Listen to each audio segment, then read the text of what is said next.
essence of it. So when I think about cultivating body, mind, and spirit, we're speaking from a verb. Okay, what does it mean to cultivate? And the whole time I am talking, I want you to think about, what does it mean to cultivate? What is the action step that you're going to take as you think about cultivating? So I want you to think about how you want to embed it, how you want to embody it, rather. How do you want to align it for yourself?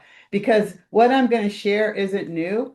I want you to ask yourself, how do I do that? So let me pull up the slides, and I'll be asking you that very question as we go through. So we all know that this is about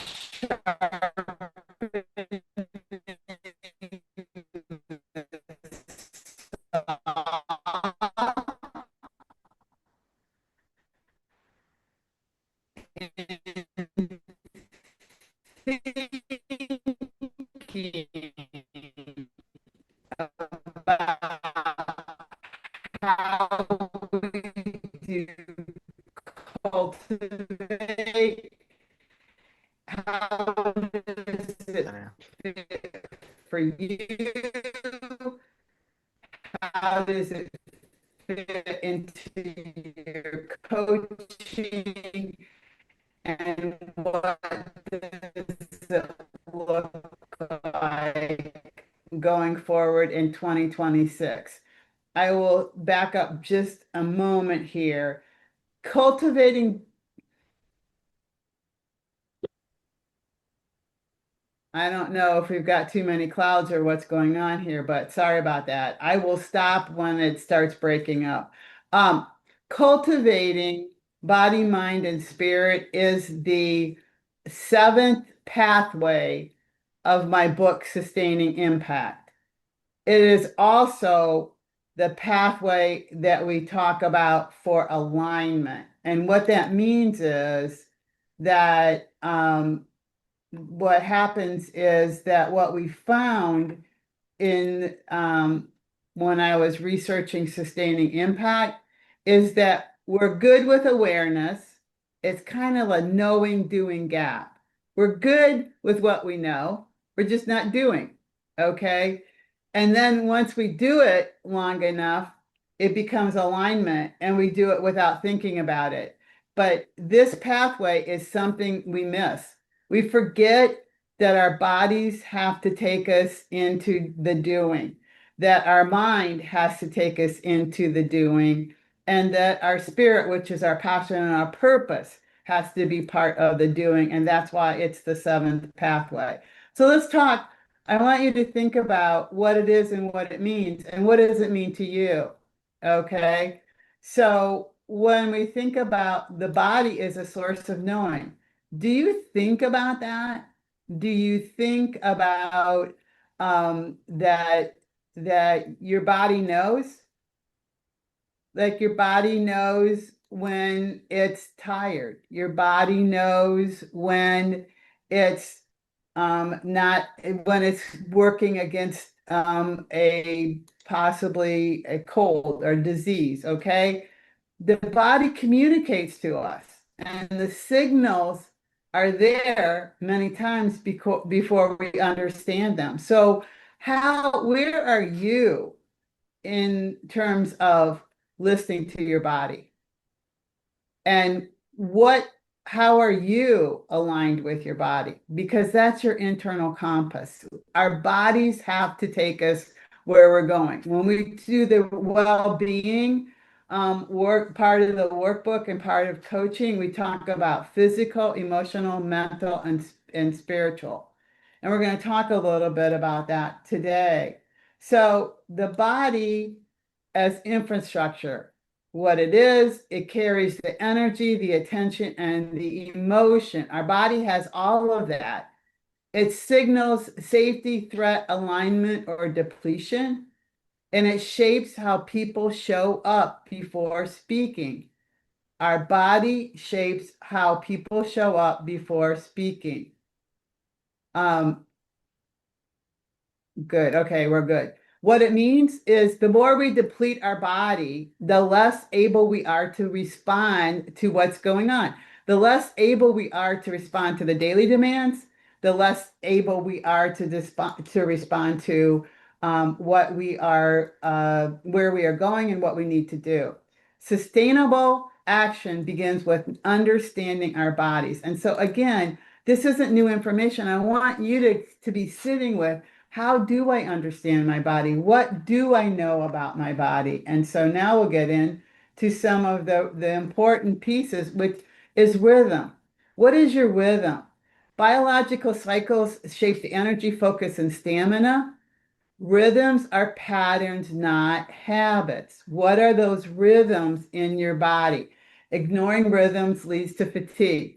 The one thing I did in 2025 that has changed my life is I'm usually in my office at 8, sometimes earlier. So I'm in my office and I work till noon, and then I take a break from noon till 2 or 11:30 to 1:30. But I take a 2-hour break in the middle of the day, and then I come back into my office, and then I am uber productive in the afternoon.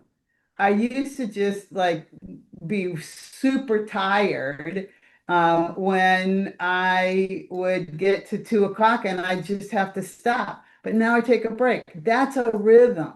That's telling myself and my body that your body leads to burnout.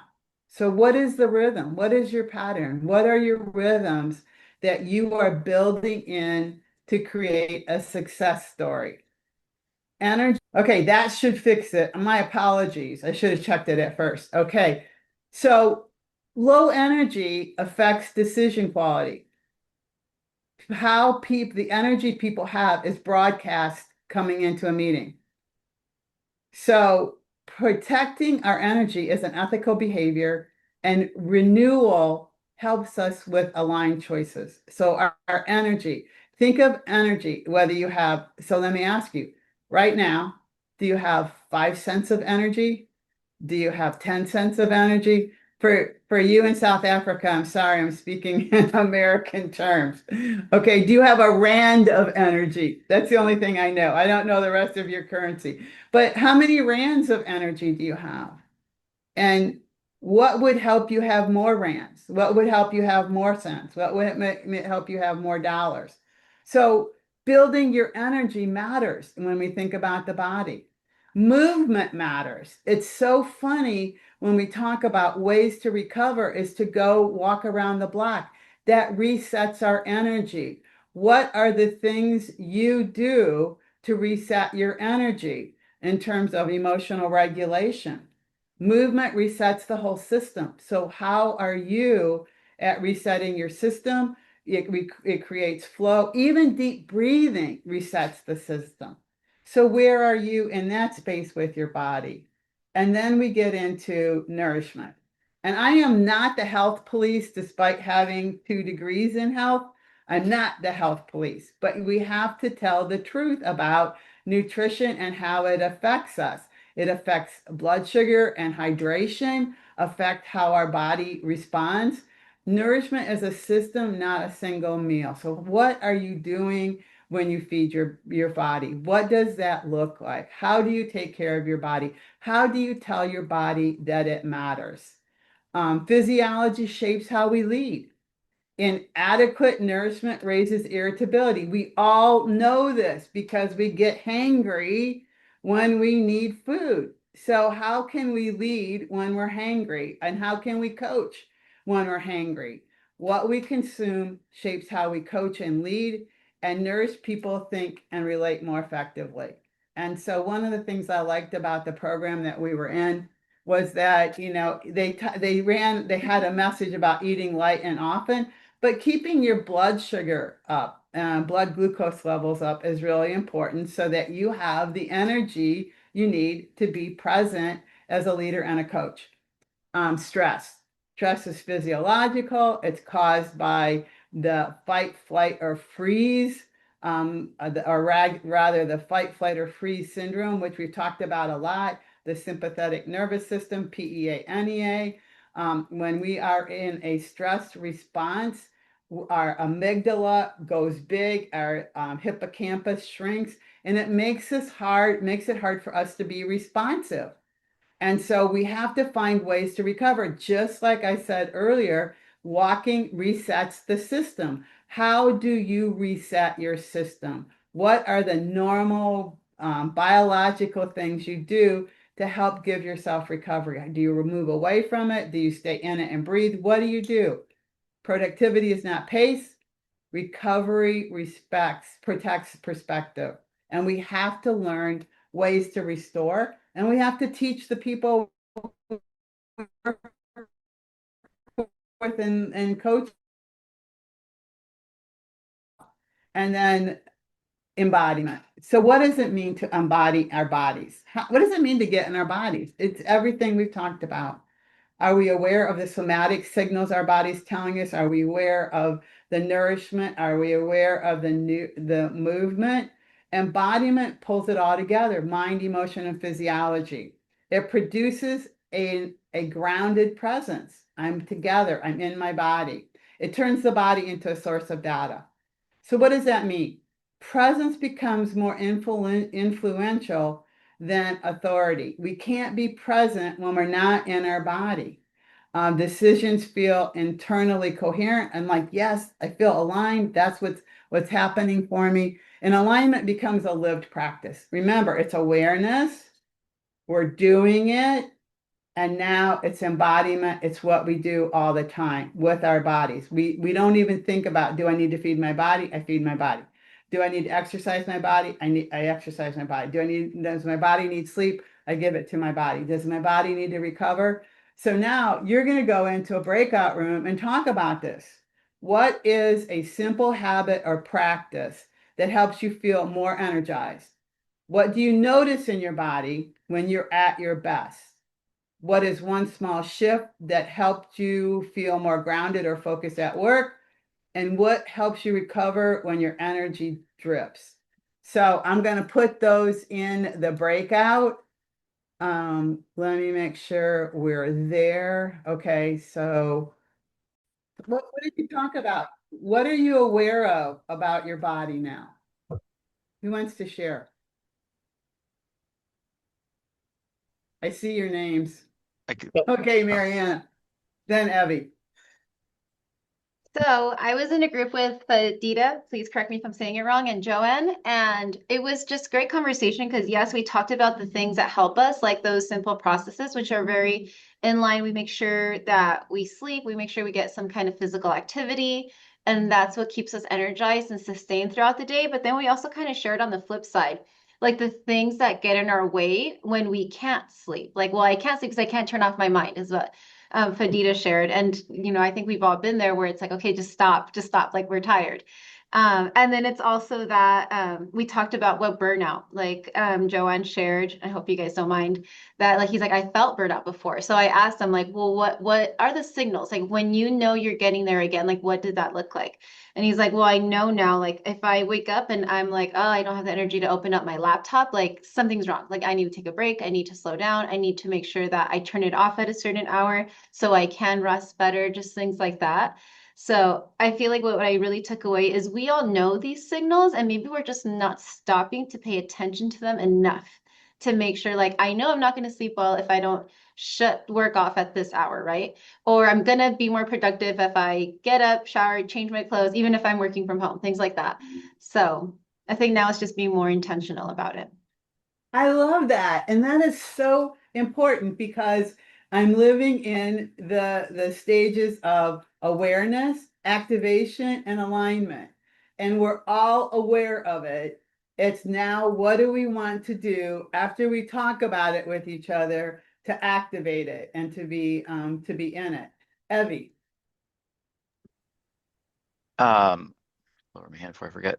Yeah, what Mariana said, I really, that kind of the awareness. I think some of the things we were talking about, like, is we are all now in our stage of life aware of these things now. And I think for me, just it's making the connection now. Now, like now I can make the connection. Like, why do I feel unproductive. It's because of these other, physical fact things that I didn't do to take care of myself. But I just wanted to kind of piggyback on that.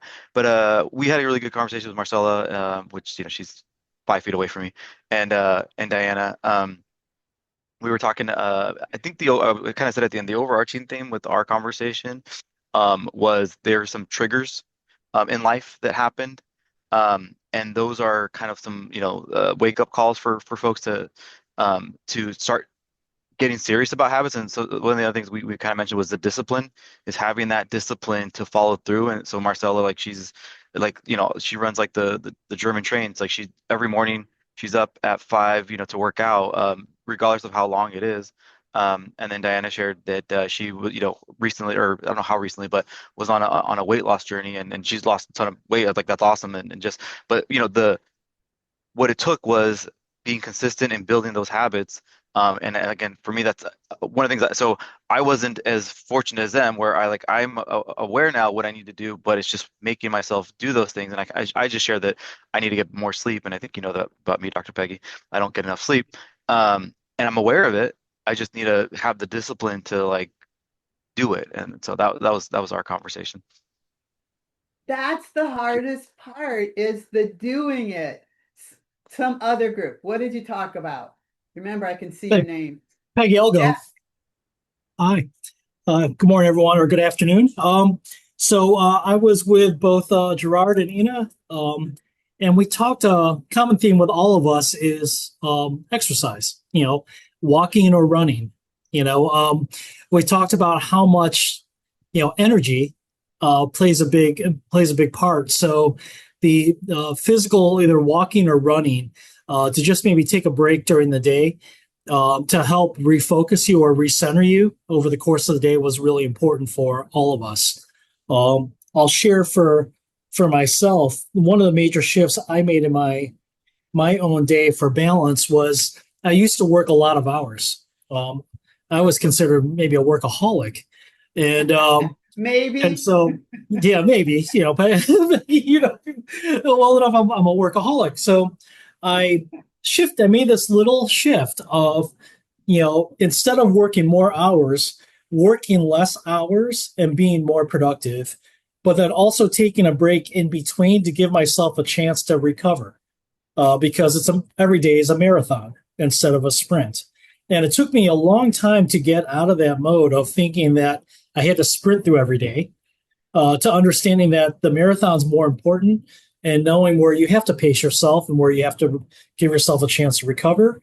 And then it gives you little milestones over the course of the day that keep you focused on trying and putting your energy into accomplishing what you want to do over the course of the day.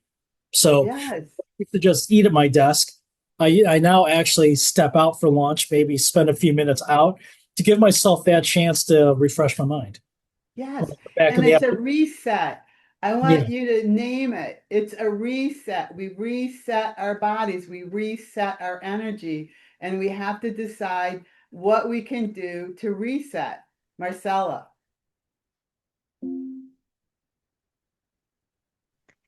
Something that I truly believe, Dr. Peggy, it's a domino effect, because I feel like when you work out, even you're more conscious about what you're eating, because you're like, I just, did X. Am I gonna have this like candy that is gonna, it's gonna basically take me 30 minutes to walk. So, and then if you're walking or working out, I feel like you have better sleep as well. So it's just the domino effect. And to your point, I feel like a lot of times we all know it, but it's just really getting into the habit.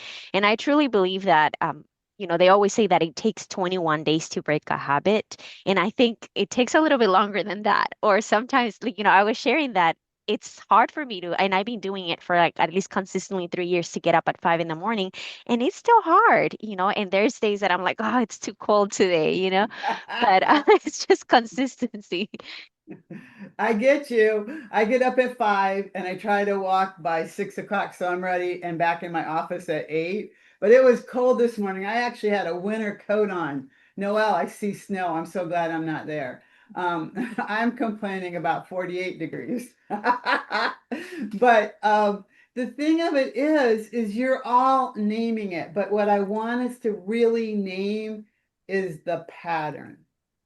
The pattern of how we take care of our bodies, the pattern of what we feed it, the pattern of how we recover, how much we sleep, the pattern of the exercise, the movement, even stretching, getting up from our desk.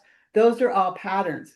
I'm working with a client right now around his patterns, and he's frustrated because the patterns keep showing up. And I say, the patterns show up for change. The patterns aren't showing up to annoy you. Now they do, but they're not there because of that. They're there because they need to be repatterned. And he says, "Oh, how long will it take me to repattern them, Marcella?" And I say, "Until they stop showing up and you're in a different pattern. My pattern is I get up at 5. My pattern is I eat only nutritious food. And then when he eats something he shouldn't eat, he feels like he failed." Patterns are not failures. Patterns are just re-engaging what has already been wired into our brains. And we go back and we pick it up and we go, "Oh, there you are. There's that pattern again." And we say, "Okay, I don't do that anymore." And that's when we're fully in activation, moving into alignment. So let's jump in. If I didn't get to talk to you, I'm going to call you next time. Let's jump back into the mind, because this is where, when Abby was talking about triggers, this is where triggers come from. They come from our brain. In Detached from Drama, I talk about all it takes for a trigger is a thought. It doesn't have to be a full-on experience in your face. You wake up and you're thinking, that person shouldn't have done that thing yesterday, and now I'm angry today. Okay. That's the pattern of feeling that what I wanted to happen didn't happen, and it's creating an emotion. The mind stores memory, identity, and meaning. Meaning is interpretation. The meaning of an event is stored. It's not just the event. What that event meant is stored. And then it just keeps rewinding it and replaying it. And so it shapes how you're going to look at other things today as well.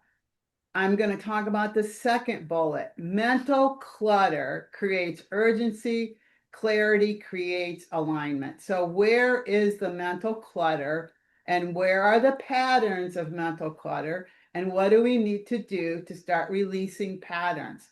And sometimes other patterns are wiring in their brain, and sometimes they're really strong, and we have to work at it. So, it's a story. So, once we have the event or the experience or the thought, we have the meaning we make, and then we don't like the meaning we're making. And so now we have to tell a story. And so maybe we tell somebody else the story, which is the emotional contagion. But repeated thoughts create the story, and stories become how we live. And so what we have to say is, do we have outdated stories that are creating outdated coaching and leadership for us? Alignment requires us to say, do I want to live in that story, or do I want to release the story? It's a story. And the cool thing is, you created the story. Nobody else created the story. You created the story, and you get to say, does the story still fit? Is it time to let the story go? And more importantly, we have to let the inner critic go. And the inner critic is that part of ourselves that protects us, okay, from uncertainty. Oh, you better not stretch too much. Oh, you better not try that. Oh, that's too big. And it's often information we've received from others, stuff we've stored in there. And so now we have to check, what is the inner critic saying? What is the pattern of our inner critic? Because it's a signal. It doesn't make it true. All of you know about Byron Katie. Is it true? Is it really true? We're always checking truth about stories. And it usually shows up when we're trying to do something new. Oh, you better not try that. It's just a reminder to say, where do you want to live? When your brain says, "Oh, you better not try that," you get to say, "Where do I want to live?" Cognitive dissonance. We talked about cognitive dissonance in my senior class yesterday. And one of the people at Breakout looked it up on chat. It was so funny. I was laughing because they were trying to concretize what does cognitive dissonance mean. And you know what they came up with? Cognitive dissonance is when an organization wants to innovate, but they punish people when they do. Think about that. That was a fabulous way of concretizing cognitive dissonance, but we have that all the time. You all just learned or were reminded, you didn't learn it, you were reminded that exercise is important. But when you go home tonight or you try to get up tomorrow morning, your body might say, I don't feel like doing that. That's what I want to do versus what I'm doing. And what that means is, as coaches, we help people pull into agreement those two aspects of who I want to be and who I am. That is classic boyatzis. That is classic ideal real self, pulling into alignment who I really want to be and doing some things that maybe create a little bit of discomfort. And then presence and discernment. Discernment is that space between stimulus and response. What do I want to give my energy to? This is our mind. What do I want to give my mental energy to? And what happens is discernment gives us the moment to say, do I want to give my energy to that? Or do I want to give that up? What does that mean for us? The cognitive load, you've already talked about this. Your brain is full. I love the Far Side cartoon that said, teacher, teacher, my brain is full. Because sometimes we feel like that. I can't take another thing in. Okay, stop, relax. Decision quality decreases when we have too much going on. And that's the mental clutter we talked about earlier. Overload will put us into those old habits, those old patterns we don't want to repeat. We can't be discerning when we are in overload. So we have to say, what can I let go of? What can I get out of my head so I can live into who I want to be? And then planting possibilities. Where is hope? And then where can we see possibilities? Where are those opportunities? And then the brain says, oh, that's possible. Okay. Because the brain, you know what's cool about our brains? They believe what we tell them. So whatever we put in our brain is what the brain believes. That is why negative thinking is so bad, because when we put it in our brain believes it. And so what this means is leaders and coaches shape the emotional climate. Why do you think we spend so much time in PEA versus NEA? Because we are shaping the climate of the people we are coaching and working with. And hope is cognitive leadership. It's helping people see what's possible. Yes, we've got to do baby steps to get there, but what is possible? So guess what? Guess where you're going now? You're going back into a breakout to talk about mindset, a practice, a routine that helps you stay focused or clear when you do get busy. What helps you regain clarity? What is one strategy you use to stay organized or centered? And what's one small shift? Noel, did you have something you wanted to ask? No? Okay, cool. Okay, so I'm stopping the share, putting you in. So, what did you talk about? Vaso, you and Shelly didn't share last time, so now I'm calling you out. Okay, I'm happy to share. Can I share a little bit about what we did in the first session with Vessel? Sure. Yeah, I thought it was. I think we were quite granular about it, looking at awareness, doing it. So the awareness is almost a reflective process, being cued by the comfort or discomfort. Being cued Sure. by the ahead. being cued by the body itself, whether it's comfortable or uncomfortable. Because I think we can be cued by our comfort in the physical body as well as by our discomfort. And I think it's not only a reflective process, it's a reflexive process of looking at what you've done, what actions, what's happening for you, and giving meaning to it. And then taking a step back and just kind of thinking, well, why am I giving it that meaning? It's taking it to another level of awareness and taking one into that discernment process of what do I need to do now? Is it for me? Is it for the other person? Is it for the environment? What systemically am I engaging with? And that kind of brought us to the second session where we looked at the sort of finer details. And it's being aware that we're human on a daily basis. So our practices, we can have different practices every week, every month, every year, or 3 times a year, or whatever it might be.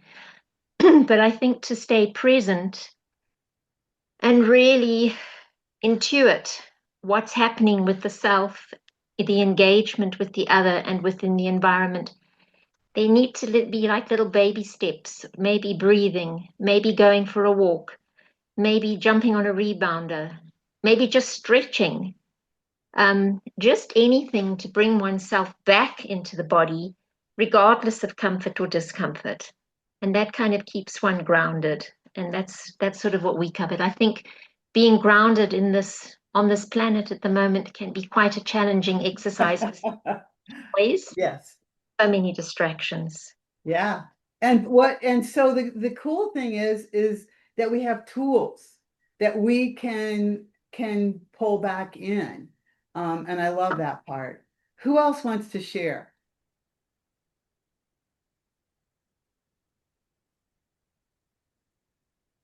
I see your names. Okay. I can be brief on this, Vicky. It's Johan speaking. So we said I was just actually typing it in because I have to leave for another meeting. So we said we definitely need somebody else, sometimes just as a soundboard that can just pick up where you are, where your mindset is. I said to them, fortunately, I've got a very honest wife, which sometimes helps me, but sometimes I need somebody else as well, somebody else that's more objective. Um, and then, of course, it was also mentioned that it's easy sometimes to help others, but who's helping us? So we need that person. That was basically. I don't know, Mariana, have I missed anything else? It was a quick discussion. It was. It was. And sometimes pulling that mind back is hard. Like each and every one of us has the human experience when it doesn't want to come back because it wants to be mad. It wants to be cranky. It wants to feel justified for where we are. And it's hard. So everything we're talking about is changing the pattern. And I love what Shelley said. It's changing the baby steps of the pattern. We don't change patterns overnight. Someone else. Okay, in our group, Joel and Inal they were saying what they normally do is typically when they feel the energy is going down to take a deep breath, right? Inal was saying she would certainly listen to defocus music so that she gets her energy back. And Joel was actually saying he would definitely walk to work and start praying and meditate as he goes to work, and just to make sure that he gains the energy back. For me, when I'm feeling a little down, is what I do is basically to write exactly what I need to do, and I keep myself to that. I always say I have to complete this by whatever period of time, and I do that. And certainly I go to music as well. I listen to some music. Yeah, I that's it. love that. Those are all good suggestions. Thank you, Gerard. Marcella. For us, something that we talked about, Dr. Peggy, that has worked for us, and Diana agree, like she's a professional coach, is really looking ahead of the week. For example, something that Evie and I kind of do is on Mondays, we look at what's coming for the rest of the week and kind of planning our day and shifting things around if we feel that it's a lot. So that always helps. And blocking time being intentional about I need to do something and block. Like, for example, I give the example, there's a meeting that I have on Wednesday that I need to prepare for. I block 2 hours. And if I don't do it, I get a constant reminder, like, the calendar is reminding me to do it. So that also helps. And when you feel like, okay, I feel overwhelmed, it's a lot happening for me, I listen to TED Talks, motivational speakers. That always helps me. I love that. It's like hearing another way of resetting. I love that. The other thing that I used to do when I was teaching stress management classes at the University of Dayton is I would put it in physicality. And I would put 2 circles on the ground and show the students, do I want to live here or do I want to live there? Okay, what is my choice? And really saying, this is where I'm living now. Do I like it? Am I having the experience I want to have? What would it be like to live over here? So switching it off and really giving it a physicality sometimes helps. Okay, I'm going to rush into spirit now because I don't want to not have that be part of this presentation. So let's talk about spirit, okay? How about if I turn on the slide? The spirit as inner orientation. The spirit is our passion, our purpose, what is calling us. It's the motivation, the meaning of life, the meaning we assign to life, and the direction. Why am I here? Where am I going? What am I becoming? Those are spirit questions. It's a felt sense of resonance that tells us whether we're aligned or misaligned. And it's an inner compass that helps us make decisions. So, what does it mean? We can't survive on strategy alone. We thrive when our compass, our orientation is taking us where we want to go. When the spirit is taken care of, our choices feel good. They feel grounded. That do I want to be here? Do I want to be there? Is so clear. I want to be there. When spirit is neglected, people drift into what they've always accepted as their role, the role-based living, instead of, is this who I am? Or am I living the role that I've been assigned or I've chosen to live? And spirit is not abstract. It's conviction, integrity, and courage all in one ball as we walk through life. Purpose, that we are contributing, that we have a North Star, that we can have resilience, focus, and we have that emotional steadiness. Without purpose, we default to getting it done, get the task done. Not why we're getting it done, just get it done. With purpose, we go, okay, we're navigating and what we're doing is meaning. Many of you know I really love the organizations you work for and the noble purpose behind those organizations. That is purpose, a noble purpose. People anchored in purpose create steadiness around them because I know what I'm doing and I know why I'm doing it. Values as identity anchors. Those are the principles and commitment that structure our behavior. What you stand for. I love this one, and this is so prevalent in the champion pathway of sustaining impact. What do you do when nobody's watching? Okay, that is your value. That is your integrity, and that's a mirror for your decisions. What do you do when nobody's watching? Values aligned people build trust naturally with other people because they know that values will drive the person and you will follow through on them. When you're unclear about what's really important, you become reactive. Choices that are honored become simpler and more grounded. So when our values are honored, our choices become simple. And values tell others they can count on us. So then we think about meaning. And I spend so much time talking about meaning because meaning matters. The construction of meaning matters because it tells us about our stories about ourselves. And do we need to let go of some of those stories in order to have the spirit we want and the spirit we need? And they talk about our choices we make as well as a living process. Now we go back to some mind. Now we go back to some body. What are those stories? People are shaped by the meaning, not just the event. It's the meaning they assign. Updates your story, update your life. Meaning making influences your confidence and your ability to be steady. And people who own their stories, yeah, that's my story and I'm letting it go. can lead themselves with clarity. I was talking with a client right before this call about people who can't update their stories can't be different, because your stories are what keep you locked in where you are. And we can't go through life without others, okay? So we've got the spirit of being human. David Brooks, one of my favorite authors, talks about that all the time. It's how and why people show up. It connects us with meaning and contribution to one another. Spirit shapes how we think, relate, and navigate. Spirit leads, clarity strengthens, and alignment flourishes. So I'm going to go to integration because I know we're getting to the top of the hour. So what are we walking away with? I hope energy and habits shape how we show up. Thoughts and stories shape how we interpret our world. Purpose and value shapes what matter. When they all three work together, we make better decisions and we feel more grounded and we are more happy, and life goes. Little tiny adjustments to what we talked about today. Not big. We're not running a marathon. Little tiny tweaks to what we talked about today will shape your 2026. So I know we're at the top of the hour. If you have a quick question, I'd be happy to answer it.